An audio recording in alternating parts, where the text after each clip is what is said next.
আসসালামু আলাইকুম। আশা করি সকলে ভালো আছেন। আজকে আমরা তামাদি আইনের লেকচার 8 সম্পর্কে আলোচনা করব। আজকের লেকচারে আমরা দেখব আহ তামাদি আইনের ধারা 18 থেকে ধারা 25 পর্যন্ত। এর মধ্যে ধারা 18, যেটা হচ্ছে প্রতারণার ফলাফল, এবং ধারা 19, যেখানে বলছে লিখিতভাবে প্রাপ্তি স্বীকারের ফলাফল। এই দুইটা ধারা খুবই গুরুত্বপূর্ণ। এখান থেকে এমসিকিউ এবং রিটেন দুইটার ক্ষেত্রে গুরুত্বপূর্ণ, তবে এমসিকিউর ক্ষেত্রে এই 18 এবং 19 ধারাটা বেশি গুরুত্বপূর্ণ। আপনারা যেখানে হচ্ছে এরকম স্টার মার্কিং করে দেওয়া আছে দেখবেন সাইডে, ওইগুলো একটু ভালো করে বেশি করে পড়বেন। আর আপনারা অবশ্যই বেয়ার একটা ভালো করে ফলো করবেন। এর সাথে যে কোনো সহায়ক বই পড়তে পারেন। আমি হচ্ছে এই লেকচার সেটা হচ্ছে আইন পাঠ থেকে নিছি। তো আইন পাঠ সহ আরো অনেক ধরনের সহায়ক বই আছে, আপনারা সহজ করে বোঝার জন্য ওই বইগুলো পড়বেন এবং সাথে অবশ্যই বেয়ার একটা পড়বেন। তো তামাদি আইনের ধারা 18-তে বলছে হচ্ছে প্রতারণার ফলাফল সম্পর্কে। এখানে বলছে যে প্রতারণার ক্ষেত্রে কখন থেকে তামাদির মেয়াদ গণনা শুরু হবে সেটা 18 ধারায় বলছে। কখন থেকে তামাদির মেয়াদ শুরু হবে প্রতারণা যদি কেউ করে, তবে সেটা তামাদি আইনের 18 ধারা ডিল করছে। তো 18 ধারার মূল কথা হলো, যখন কেউ প্রতারণা সম্পর্কে সর্বপ্রথম মানে জানতে পারে, তখন থেকে, বা যে নথি বা যে ডকুমেন্ট দ্বারা প্রতারণা করা হয়েছিল, যখন সে ডকুমেন্টটা সে প্রথম তার কাছে পায়, হ্যাঁ, অপর পক্ষ হতে আহ, সে সে তার কাছে উদ্ধার করা হয়, তখন থেকে হচ্ছে তার তামাদি মেয়াদ গণনা শুরু হবে। তো এখানে সুন্দরভাবে বলছে যে 18 ধারার সারমর্ম হলো, যখন প্রতারণা সম্পর্কে সর্বপ্রথম অবগত হয়, যখন প্রতারণা সম্পর্কে সর্বপ্রথম অবগত হয় তখন থেকে, বা যে নথি গোপন করে বা প্রতারণা করা হয়েছে উক্ত নথি যখন দাখিল করতে পারে বা দাখিল করতে অপরপক্ষ বাধ্য করতে পারে, তখন থেকে তামাদের মেয়াদ গণনা শুরু হবে। মানে যখন প্রতারণা সম্পর্কে সর্বপ্রথম জানবে, এবং যদি কেউ কোনো নথিপত্র দ্বারা প্রতারণা করা হয়, এবং যখন ওই নথিপত্রটা আদালতে বাধ্য করতে উপস্থাপন করতে বাধ্য হবে, দাখিল করতে বাধ্য হবে, তখন থেকে তার তামাদি মেয়াদ গণনাটা শুরু হবে। তো 18 ধারায় এখানে প্রতারণা বা তঞ্চকতা অর্থ হলো, 18 ধারায় ব্যবহৃত তঞ্চকতা বা প্রতারণা অর্থ হলো কোনো ব্যক্তিকে তার অধিকার হতে বঞ্চিত করতে বা বঞ্চিত করার চেষ্টায় সক্রিয় ছলনা করা। মানে কোন একটা ব্যক্তির কোন একটা অধিকার আছে, তো ছলনা দ্বারা বা কোনো প্রকারের মিথ্যার আশ্রয় নিয়ে বা কোনো প্রকারের ভুল তথ্য দিয়ে ইত্যাদির মাধ্যমে যখন তাকে প্রতারিত করে, তখন কখন সে আম, এই প্রতারণার জন্য যদি তামাদির মেয়াদটা পার হয়ে যায়, তখন সে কি করবে।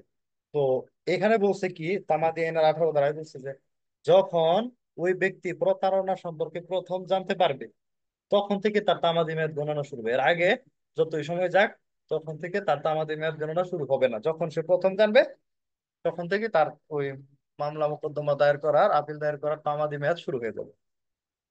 তো তামাদি আইনের 18 ধারা শুধুমাত্র মোকদ্দমা বা আবেদনের দাখিলের মেয়াদ গণনার ক্ষেত্রে প্রযোজ্য, আপিলের ক্ষেত্রে প্রযোজ্য না, সরি। তামাদি আইনের 18 ধারা শুধুমাত্র ফ্রেশ স্যুট বা আবেদন দাখিলের ক্ষেত্রে প্রযোজ্য। ঠিক আছে, কেননা যদি সে ফ্রেশ আপিল রিভিশন ইত্যাদি তো হচ্ছে মামলা বা মোকদ্দমা দায়েরের পরে করে। তো সুতরাং যখন সে তামাদির মেয়াদ সম্পর্কে জেনে যাবে, তখন তো আর আপিল রিভিশনের দরকার পড়বে না, তখন তো তার তামাদি মেয়াদ কন্টিনিউ হতেই থাকবে। কিন্তু যখন মূল মোকদ্দমা বা কোনো প্রকারের পিটিশন বা সুট বা পিটিশন দাখিল করার শুরু হয়, সেই ক্ষেত্রেই শুধুমাত্র তামাদি আইনের 18 প্রযোজ্য হবে। এবং এই ধারা অনুযায়ী যখন সে প্রথম তার প্রতারণা সম্পর্কে জানতে পারবে, তখন সে হচ্ছে তখন থেকে তার তামাদি মেয়াদ গণনা শুরু হবে। কিছু শর্ত আছে, ধরো দ্বারাই কিছু শর্ত আছে। হ্যাঁ, বিবাদী প্রতারণার মাধ্যমে প্রতারণামূলক ভাবে বাদীর মোকদ্দমা বা আবেদন দাখিলের অধিকার গোপন করে রাখেন, তাহলে হচ্ছে 18 ধারা প্রযোজ্য হবে। যে সত্যের ভিত্তিতে বাদীর মোকদ্দমা বা আবেদন দাখিলের অধিকার প্রতিষ্ঠিত হয়, সে সত্য, সে অধিকার বা সেই মালিকানা যদি বিবাদী গোপন করে রাখে। ঠিক আছে, বাদীর এমন অধিকার প্রতিষ্ঠা করার জন্য যে দলিল প্রয়োজন, সেই দলিল যদি প্রতারণামূলক ভাবে বিবাদী গোপন করে রাখে, তখন বাদী যে ক্ষতিগ্রস্ত হবে। তো এই প্রতারণামূলক ভাবে ক্ষতিগ্রস্ত হওয়ার পর প্রতারণা সম্পর্কে বাদী যখন প্রথম জানতে পারবে, তখন থেকে তার তামাদি মেয়াদ গণনা শুরু হবে, এবং তামাদি মেয়াদ গণনা অনুযায়ী তার আবেদন এবং মোকদ্দমা দায়ের করতে পারবে। এখানে আবার বলছে যে যখন থেকে তামাদির মেয়াদ গণনা শুরু হবে, যে ক্ষেত্রে বিবাদী প্রতারণার মাধ্যমে প্রতারণামূলক ভাবে বাদীর মোকদ্দমা বা আবেদন দাখিলের অধিকার গোপন করেছে, বা যে সত্যের ভিত্তিতে বাদীর মোকদ্দমা বা আবেদন দাখিল করার অধিকার প্রতিষ্ঠিত হয় সে সত্য গোপন রেখেছে, সেই ক্ষেত্রে তামাদির মেয়াদ গণনা শুরু হবে যখন প্রতারণার বিষয়টি ক্ষতিগ্রস্ত বা ব্যক্তি সর্বপ্রথম জানতে পারবে। একই কথা, একই কথা এখানে। তারপর আছে ধারা 19। ধারা 19-এ বলছে লিখিতভাবে প্রাপ্তি স্বীকারের ফলাফল, effect of acknowledgement in writing.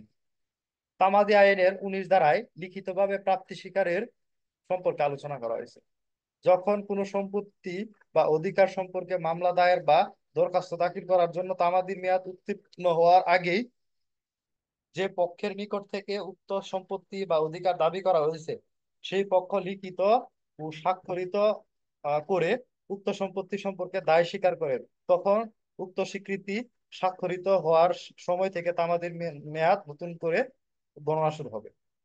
মানে যেই পক্ষ থেকে আপনি কোনো সত্তা বা অধিকার বা কোনো সম্পত্তি দাবি করবেন সেই পক্ষই যদি লিখিতভাবে স্বীকৃতি দেয় এবং স্বাক্ষরিত করে, তখন থেকে যখন থেকে তার লিখিত স্বীকৃতি এবং স্বাক্ষর করবে তখন থেকে তার তামাদি মেয়াদ গণনা শুরু হবে।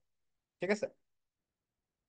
19 ধারা কিছু শর্ত আছে, সেটা হচ্ছে কি, তামাদির মেয়াদ গণনায় স্বীকৃতি নীতিটি প্রযোজ্য করে নতুন করে তামাদির মেয়াদ গণনা করতে হলে লিখিত পরামর্শ নিম্নলিখিত শর্তগুলো পূরণ করতে হবে। প্রথমটা হচ্ছে কি, 19 ধারার যে বিষয়টা আছে সেটা প্রমাণ করতে হলে এই 4টা বিষয় প্রমাণ করতে হবে, 4টা শর্ত ফুলফিল করতে হবে। প্রথমটা হচ্ছে স্বীকৃতিটি কোনো সম্পত্তি বা অধিকারের দায় সম্পর্কে হতে হবে, এমন সম্পত্তি সম্পর্কে বিদ্যমান দায় সম্পর্কে প্রাপ্তি স্বীকার হতে হবে।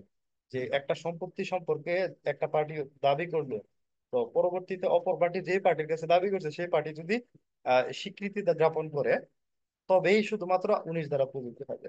উক্ত সম্পত্তি বা সম্পত্তির অধিকারের বিষয়ে মোকদ্দমা দায়ের করতে তামাদির নির্ধারিত মেয়াদ অতিবাহিত হওয়ার পূর্বে এমন স্বীকৃতি প্রদান করতে হবে। তামাদির যে নির্ধারিত মেয়াদ আছে সেই মেয়াদের পূর্বে হচ্ছে এমন স্বীকৃতিটা দায়ের করতে হবে। স্বীকৃতিটা অবশ্যই লিখিত হতে হবে। এই যে প্রাপ্তি স্বীকার বা স্বীকৃতি অ্যাকনলেজমেন্ট সেটা অবশ্যই লিখিত আকারে হতে হবে। মৌখিক স্বীকৃতির ক্ষেত্রে ধারা 19 প্রযোজ্য হবে না, যে আমি স্বীকার করলাম যে এই সম্পত্তিটা তার, এরকম করে যদি সে মৌখিক স্বীকৃতি জ্ঞাপন করে তবে 19 ধারা অনুযায়ী মৌখিক স্বীকৃতি প্রযোজ্য হবে না। যে ব্যক্তির বিরুদ্ধে উক্ত সম্পত্তি বা অধিকার দাবি করা হয় সে ব্যক্তি কর্তৃক এমন স্বীকৃতি অবশ্যই স্বাক্ষরিত হতে হবে। স্বাক্ষর না করলে 19 ধারা প্রযোজ্য হবে না। তো এই শর্ত যদি পূরণ করে তাহলে স্বীকৃতি স্বাক্ষরিত হওয়ার তারিখ থেকে তামাদের নতুন করে মেয়াদ গণনা শুরু হবে। এই 4টা শর্ত যদি পূরণ করে তবে 19 ধারা অনুযায়ী স্বীকৃতি স্বাক্ষরিত হওয়ার পর থেকে নতুন করে তামাদের মেয়াদ শুরু হবে। হ্যাঁ, এখানে একটা উদাহরণ বললো যে ভাড়াটিয়া কর্তৃক ভাড়া পরিশোধ করার দায় লিখিত আকারে স্বীকার করা, দেনাদার কর্তৃক পাওনাদারের ঋণ স্বীকার করা, পাওনাদারের নিকট দেনাদারের লিখিত প্রাপ্তি স্বীকার, যেমন আমি টাকা পাওয়া মাত্রই তুমি উক্ত ঋণের টাকা পাবে, তোমার টাকা পরিশোধ করার সময় খুব বেশি দীর্ঘ হবে না। দেনাদার সুস্পষ্টভাবে তার দায় স্বীকার করেছে বলে গণ্য হবে এবং সেখানে সে সিগনেচার করবে। উনি 20 ধারায় বলছে কি, ঋণ বা উত্তরাধিকার সুদের কারণে অর্থ পরিশোধের ফলাফল।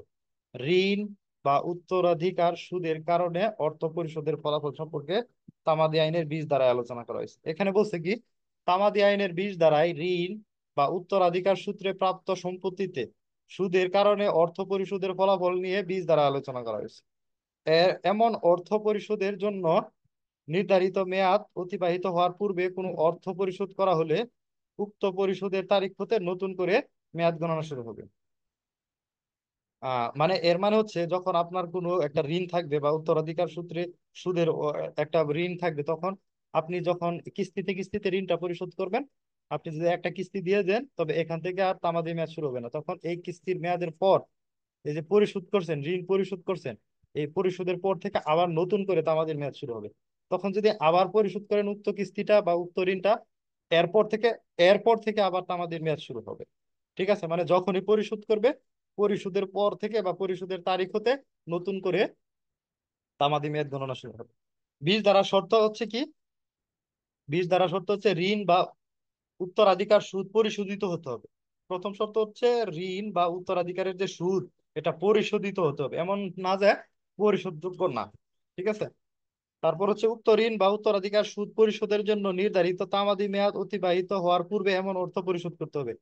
ধরেন আপনার এই সুদটা পরিশোধ করার মেয়াদ ছিল হচ্ছে ডিসেম্বর মাসের 20 তারিখ 2024 সালে। তো আপনি যখন ডিসেম্বর মাসের 20 তারিখে অবশ্যই পরিশোধ করবেন। করার পরে আবার ডিসেম্বর মাসের 20 তারিখের পর থেকে আবার নতুন করে তামাদি মেয়াদ শুরু হবে।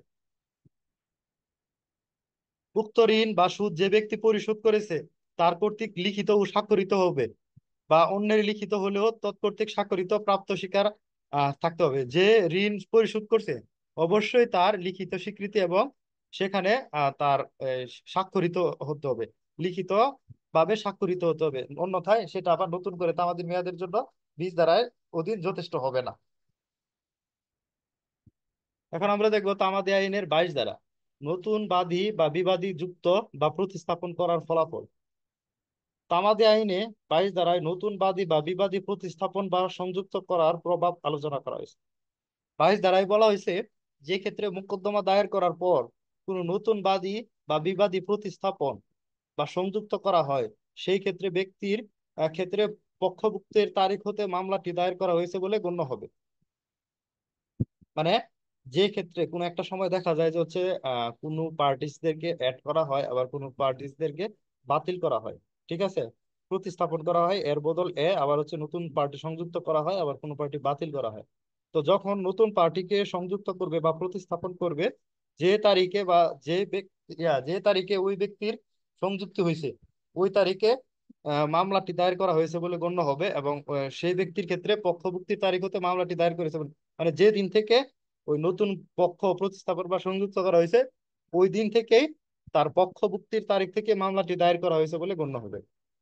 তো 22 ধারার উপধারা একে একটা ব্যতিক্রম বলছে, 22 ধারার উপধারা এক অনুধারার কিছুই প্রযোজ্য হবে না, যে ক্ষেত্রে বাদী বা বিবাদী পক্ষভুক্ত হয় করা হয় এই তিনটা কারণে।